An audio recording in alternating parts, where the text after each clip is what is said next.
பெரியவங்களுக்கும் என்னுடைய வணக்கம். நான் மீடியாவை சொன்னேங்க. மீடியா,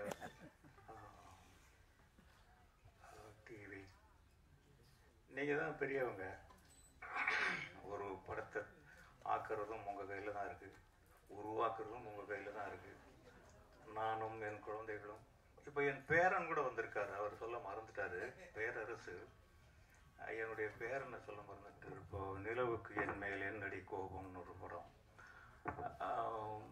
இந்த அளவுக்கு காரணம் நீங்கள் தான். நீங்கள் மனசு வச்சதுனால தான் நாங்கள் திருப்பி திருப்பி திருப்பி இங்கே ஒரு மேடையை போட்டு இந்த இடத்துல நின்று நாங்கள் மீட்டிங் போட்டு பேசிட்டு இருப்பாங்க. எல்லாரும் எனக்கு தெரிஞ்சவங்களாக தான் இருப்பாங்க. சில பேருக்கு நான் தெரிஞ்சவனாக இருப்பேன். இதில் முதல்ல நான் இதில் நன்றியும் நன்றி கடனும் செலுத்த வேண்டியது தயாரிப்பாளர்களுக்கு. செந்தில் வேலன் இல்லையா, செந்தில் வேலன். ஒரு தயாரிப்பாளர் போய் திடீர்னு டாக்டர் வேலை பார்த்துட முடியாது. ஒரு டாக்டர் படம் எடுத்திருக்கார், விட்டுருவோமா நம்ம? தயவு செஞ்சு ஒரு படத்தை இந்த அளவுக்கு கொண்டு வர்றதுக்கு இன்னும் படம் ரிலீஸ் ஆகலை. எவ்வளவு காயப்பட்டிருப்பாங்க, எவ்வளவு துன்பங்கள் அனுபவிச்சிருப்பாங்க. முகம் தெரியாதவங்களை வச்சுக்கிட்டு, முகம் தெரியாத இயக்குனர், முகம் தெரியாத தயாரிப்பாளர், எல்லா வசதிகளும் இருந்தாலே இன்னைக்கு கஷ்டம். எதுவுமே இல்லாமல் இந்த அளவுக்கு படத்தை எவ்வளவு இன்வெஸ்ட் பண்ணி எப்படி கொண்டு வந்தாங்க அப்படிங்கிறது அந்த கடவுளுக்கு தான் வெளிச்சம். அவங்களெல்லாம் நீங்கள் ஒரு 4 வார்த்தைகள் எங்களை பற்றியெல்லாம் எழுதாதீங்க. இந்த படத்தை பற்றி ஒரு 4 வார்த்தைகள் எழுதுனீங்கன்னா, நல்லா இல்லாட்டியும் நல்லா இருக்குன்னு எழுதுங்க. அதனால ஒன்றும் உங்களுக்கு நீங்கள் குறைஞ்சிட போகிறதில்ல. படம் நல்லா தான் இருக்குது. 3 சாங்ஸ் பார்த்தோம், ஒரு ட்ரைலர் பார்த்தோம். ரொம்ப அழகாக ஒரு இலக்கண பிழை இல்லாமல் இருக்குது. அதை நீங்கள் எழுதுறதுல ஒரு தவறும் கிடையாது. அவங்க நல்லா வரணும், வந்தால் திருப்பி திருப்பி நம்ம சந்திச்சுக்கிட்டே இருப்போம். இந்த சினிமாவில் சம்பாதிச்ச எவனுமே இதை எடுத்துக்கிட்டு வெளியே ஓடி போயிட முடியாது. அந்த டாக்டர் மறுபடியும் இங்கே தான் வருவார், இருப்பார். அதை நானே டைரக்டராக இருந்தாலும் இருக்கலாம்ல, இருக்கலாம். அதனால இதுக்கெல்லாம் உங்கள் சப்போர்ட் ரொம்ப தேவைப்படுது. நான் எவ்வளோ உங்களோட கலந்து வளர்ந்து வந்திருக்கேன் அப்படிங்கிறது நமக்குள்ளே இருக்கிற உறவுகள் சொல்லும். ஒரு தனித்தனி பேரை கூட என்னால் சொல்ல முடியும். இயக்குனர் ஒரு வார்த்தை சொன்னார், டைரக்டர் குணா சுப்பிரமணியம். குணாவே போதுமானதாக இருக்குது. சுப்பிரமணியம் குடும்ப கஷ்டம் இருந்தது அப்படின்னு சொன்னார். இது சினிமாவில் இருக்கிற ஒவ்வொருத்தனையுமே கோழையாக்குறது குடும்ப கஷ்டம்தான். அதாவது ஓட்டப்பந்தயத்தில் முதுகுல மூட்டையை கட்டிக்கிட்டு ஓடின மாதிரி சினிமாவில் இருக்கிறவன் குடும்பம் வச்சிருக்கிறது. ஏன்னா இதை நான் அனுபவிச்சுவேன். நான் சென்னைக்கு வரும்போது கிட்டத்தட்ட இந்த சினிமா இருக்கு இல்லைங்களா, இது ஒரு அபூர்வமான சக்தி இருக்கு இந்த சினிமாவுக்கு. தனக்கு வேண்டியவர்களை தானே தேர்ந்தெடுத்துக் கொள்கிறது. நீ எந்த மூலையில போய் இருந்தாலும் உன்னை விடாது. தகுதி இல்லாத ஒருத்தனை நீ எவ்வளவு முயற்சி பண்ணாலும் உள்ள நுழைய விடாது. அதுதான் இதுக்கு நானே ஒரு உதாரணம் அளிக்கிறேங்க. ஐ திங்க் 1979 78 வருஷம் நினைக்கிறேன். நான் அசல் பட்டி கேட்டான். 200% நாட்டுப்புறத்தான். நான் இங்கே இருக்கிற நாகரிகங்கள் எதுவுமே தெரியாது. பஸ்ஸில் ஏறி மதுரையிலேருந்து சென்னைக்கு வரணும். அது சென்னைன்னா என்ன, சென்னையில் யார் இருக்கா, எங்கே வழி இருக்கு, ஒன்றும் தெரியாது. பார்த்தா திடீர்னு போர்டை பார்த்தாக்கா சென்னை சென்னை சென்னைன்னு போர்டு, கடையுடைய போர்டுகள் இருக்கு. சென்னை தான் தெரியும். அதுக்கு பக்கத்தில் இருந்ததை பார்க்கல, சென்னை வந்துருச்சே அப்படின்னு சட்டுன்னு இறங்கிட்டேன் அவசரமா. இந்த பஸ் போயிடுச்சு. அந்த கையில் இருந்த விலாசத்தை கொண்டு போய் ஒருத்தர்கிட்ட காமிச்சேன். ஐயா, இந்த விலாசம் எங்கே இருக்கு? அவர் என்ன இப்படி ஒரு மாதிரியா பார்த்தார், ரூஸை பார்க்குற மாதிரி சிரிச்சாரு. புச்சா? என்னடா புச்சாங்கிற? எந்த ஒரு புச்சா? ஊருக்கு புதுசான்னு கேட்குறாரு. ஆமாங்க. அட பாவி, நீ போகிறது இன்னும் 20 கிலோமீட்டர் இருக்குது. நான் போக வேண்டியது வண்ணாரப்பேட்டை. நான் இறங்குனது தாம்பரத்தில். கையில் இருக்கிறது ஒரே ₹1 நாணயம் தான் இருக்கு. வேறு வழியில் அங்கேருந்து பஸ்ஸில் ஏறினா பஸ்ஸுக்கு வண்ணாரப்பேட்டைக்கு 80 பைசாங்கிறான். மிச்சம் 20 நயா பைசா. இரவு 11 மணி. இப்போ கொஞ்ச நாளைக்கு முன்னாடி மழை பெஞ்சுது, அந்த மாதிரி மழை பெஞ்சுக்கிட்டே இருக்கு. டக்குன்னு இறங்குனா கூப்பிட்டு கண்ணு முன்னாடி திருப்பதி கோயில் மாதிரி வெளிச்சம். என்னடா இது அப்படின்னு பார்த்தா மகாராணி தியேட்டர். பாருங்க எவ்வளோ பெரிய சிக்னல் கிடச்சிருக்குன்னு. முதல் படி எடுத்து வச்ச உடனே கண் முன்னாடி மகாராணி தியேட்டர்னு நிற்குது. அந்த விலாசத்தை காட்டிக்கிட்டு, அப்போ நான் ரொம்ப ஒல்லியா இருப்பேன், ஒரு குச்சிக்கு துண்டி போட்ட மாதிரி தான். இதை விட டபுள் கருப்பா இருப்பேன். இப்பவும் கருப்பு தான். இப்போ என் மனைவி எப்படி தான் என்ன கல்யாணம் பண்ணிக்கிட்டாங்களோ தெரியல எனக்கு. அந்த மழையில நனைஞ்சுக்கிட்டே அந்த விசாரிச்சுக்கிட்டு அந்த விலாசத்தை போயிட்டு இருக்கிறேன். திருப்பி பார்த்தாக்க மறுபடியும் மகாராணி தியேட்டரே வருது. இரண்டாவது சிக்னல். என்னடா மறுபடியும் இதே தியேட்டர் வருதே. வந்த வழியை திருப்பி விசாரிச்சுட்டே போறேன்.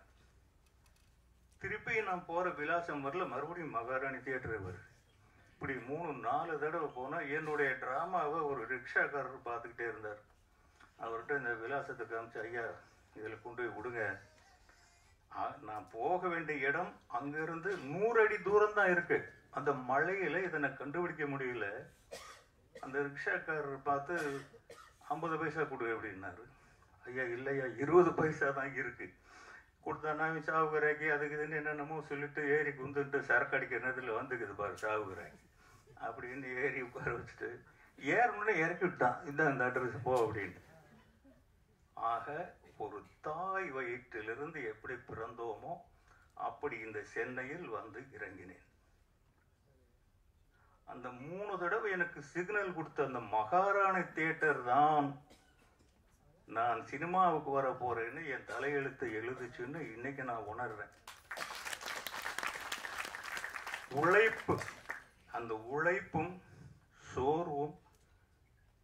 சோர்வின்மையும் நம்ம கிட்ட இருந்துருச்சுன்னா எந்த கொம்பனாலையும் நம்மளை அசைக்க முடியாது. நம்மளுடைய நாற்காலியில வேற எவனுமே வந்து உட்கார முடியாது. நான் உழைப்புக்கு அஞ்சனதே கிடையாது. ஆனால் அதை முக்கியமாக சொல்ல மறந்துட்டேன். அப்போ என் மனைவி குழந்தை ஊர்ல இருக்காங்க. இங்க நான் சம்பாதிச்சு அவங்களுக்கு அனுப்பணும். சுத்தி வேற வேலை தான் தேடுறேன். சினிமாவுக்கு போகல. இந்த சினிமா மாய வலை வீசி என்னை திருப்பி வாடான்னு சினிமா தான் என்னை கூப்பிடுது. நான் சினிமாவுக்கு முயற்சியே பண்ணலை. இன்னைக்கு வந்து இங்க நின்று உங்க முன்னால பேச வைக்குது. அதுதான் சினிமா. உண்ணா இதை உங்களுக்கு அதான் சொன்ன இந்த கதையை நீங்க வந்து அதுக்காக நீங்க வருத்தப்பட வேண்டிய அவசியம் இல்லை. அது வாழ்க்கை. இப்ப நம்ம போராடுறது வாழ்க்கையோட வசதி இல்லையா? இந்த வசதிகள் சினிமாவில் இருக்கிற வசதிகள் வேற எங்கேயாவது நம்ம அனுபவிக்க முடியுமா? இந்த சினிமாவுக்காக நம்ம அவ்வளவு நன்றியோட இருக்கிறோமா? இல்லை. இன்னைக்கு படம் எடுக்கிறதுக்கு எவ்வளவு பணம் இருந்தா எனக்கு 100 தடவை சொல்றாங்க எங்க பசங்க, நீ படம் எடுப்பான்னு. வேணாம்ப்பா, போதும். யாரையுமே இன்னைக்கு வேலை வாங்க முடியல. ஒரு படம் ஆரம்பிச்சுட்டா அந்த ப்ரொடியூசர் 2 சொட்டு கண்ணீர் விட்டாதான் அதுல வேலை செஞ்ச அத்தனை பேரும் சந்தோஷப்படுறான். எவ்வளவு இப்போ ஒரு 50 லட்சம் ஒரு படத்துல போடுறோம்னா கிட்டத்தட்ட 15 லட்சம் அந்த படத்துக்கு போய் செலவானா ரொம்ப பெரிய விஷயமா இருக்கு. அப்படித்தான் இருக்கு. இப்படி இருந்தும் ஏதோ தைரியத்துல இந்த டைரக்டர் உங்களை நம்ப வச்சிருக்காரு.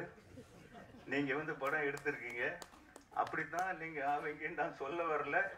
நீங்க நல்லா வருவீங்க, நல்ல மனசு இருக்கு உங்களுக்கான கதை பாட்டு. நீங்க பாருங்க, நாங்க வந்து பஞ்சு மிட்டாய் சீலை கட்டின்னு இன்னைக்கு கூட 2 படத்துல என் பாட்டு ஓடுது. அந்த மாதிரி பாட்டுல எங்களுக்கு நீங்க அந்த பாட்டு எழுதுற வாய்ப்பு கொடுக்க வேண்டாமா? கொடுக்கல, நீங்களே எழுதிட்டீங்களே. அந்த மாதிரி பாடல்கள், அந்த டூயட் எழுதுனது நீங்க தானா? அருமையான வார்த்தைகள். ரொம்ப ஒரு கவிதை மாதிரி ரொம்ப அழகா இருந்தது. படம், இயக்கம், மியூசிக், அவர் ஒரு புதியவரா 3 படம் சின்ன சின்ன படங்கள் பண்ணியிருக்காரு. எல்லாமே சின்ன படம் தாங்க. தியேட்டர்ல தான் பெரிய படம் ஆகுது. பூராமே சின்ன படம் தான். இப்போ நிறைய பெரிய படங்கள் சின்னதாகி போச்சு, நிறைய சின்ன படங்கள் பெருசாகி போச்சு. அதனால நல்லா பண்ணியிருக்கீங்க தம்பி, வெரி குட் மியூசிக். நான் சும்மா முகஸ்துதிக்கு சொல்லலை, ரொம்ப நல்லா பண்ணியிருக்கீங்க. ஃபோட்டோகிராஃபி நல்லா இருக்கு. கிரேடிங்கில் கொஞ்சம் கோளாறு இருக்கு போல் இருக்கு, இன்னும் கொஞ்சம் சரியாக வரல இதில். ஆமாம் ஆமாம், படத்தில் வந்துடும் நினைக்கிறேன். அது ட்ரெய்லருக்காக கொஞ்சம் அவசரத்துக்கு எல்லாம் பண்ணுறது தான். நாங்களும் அதெல்லாம் பண்ணி தான் வந்திருக்கோம். அப்படி பண்ணுறது தான். நீங்கள் பட்ட கஷ்டங்களுக்கு, அதனால் நீங்கள் முதல்ல குடும்பம் இருக்குன்னு வருத்தப்படாதீங்க. முதல்ல கொஞ்சம் உங்களுக்கு என்னென்ன வயசு? சரி, அது ஒன்றும் பெரிய விஷயம் கிடையாது. டைரக்டர் ஆகும்போது 39 வயசுல தான் நான் என்றால் அவன் மனசிலே படம் எடுத்தேன். எனக்கு கடவுள் ஒரு அனுகிரகம் என்ன கொடுத்தான்னா, இளையராஜாங்கிற ஒரு வரப்பிரசாதம் கிடைச்சது. அந்த காலத்துல ஒரு மிடில் ஏஜ் கதை, அது ஒரு ஃப்ளூக் கேட்டான் தி வால், இப்படியும் அப்படியுமான படம் தான் அது. அந்த காலத்துல இளையராஜாங்கிற ஜாம்பவான் கிடைச்சாரு. ராஜ்கிரன்கிற ஒரு இஸ்லாமிய கடவுள் எனக்கு வரம் கொடுத்தாரு. இதெல்லாம் மீறி அந்த படம் ஜெயிச்சதுன்னா, அந்த படத்தை ரசிக்கிற ஆடியன்ஸ் அன்னைக்கு இருந்தாங்க. இன்னைக்கு எடுத்தா ஓடாது. பட் இன்னைக்கு ஜனங்களுக்கு என்ன தேவை அப்படிங்கிறது இப்போ படம் எடுக்கிறவங்களுக்கு தான் வெளிச்சம், உங்களுக்கு தான் வெளிச்சம். 42ங்கிற வயசு நான் ஒன்றும் வெளியே சொல்லுவேன். அதனால நீங்க நல்லா வருவீங்க. வேற என்ன சொல்றது, தயவு செஞ்சு மறுபடியும் நான் உங்ககிட்ட தான் வரேன். இந்த படத்தை பத்தி குறைகள் இருந்தாலும் கூட, குறைகள் எனக்கு தெரிஞ்சு குறைகள் இல்லை. குறைகள் இருக்குன்னு சொன்னா அது மேதாவித்தனம் தான்.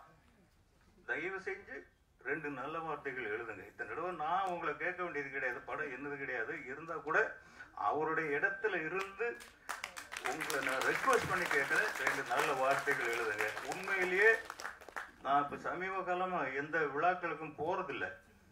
ஃபர்ஸ்ட் யாரோ ஒருத்தர் பேசினார், நான் சோன் பேசுறேன், அவர் பேரு மறந்துடுச்சு. இல்ல நீங்க இயக்குனர் பேச சொல்லுங்க.